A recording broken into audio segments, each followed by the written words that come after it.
ƴeewa mo ƴewtinɗamo joddema ko jewtida e makko min ko mbawmi wadde mbiɗa wawi honto jettotomi kono honko heddoto hen ko an foti timminde ɗum gati ko an jibinimo mi nani kalla ko kadi vraiment ko kalla ɗo ko min ma bettam no feewi aɗa rokkiro hoorema ha keɓɗa ko heɓma ko mbiɗa ko ɓen ɓuranma aɗa artoɗo e galle aɗa wiya wonde koye ma kallen oto haaldema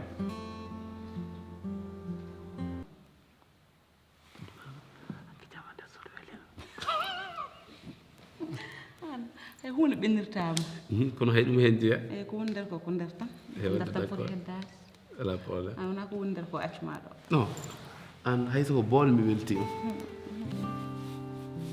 min o tan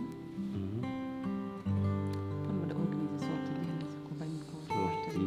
on jaara plage walla mi anda kaltujiɗa eyyi so tawi eɗen jaara e bébé aissata kay mi ala hen probléme min mi ala hen probléme par ce que bébé aissa ko ɓiyam dalli mum sabu yero ko foti ma waɗi ko foti ɓesgu ma waɗi soko jangde o jangdini soko jogade o joguima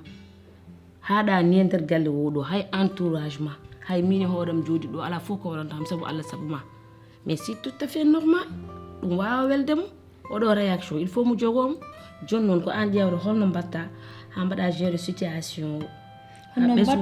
hono mbatten enen ɗiɗo sa wallani kam dewgal an lancoy kono mbimami ni tan ɗum ɗo ko feere tan wonata kono mbiranumami tout le temps ni wona probléme wona dugo wona sippiri wona haare wona hunde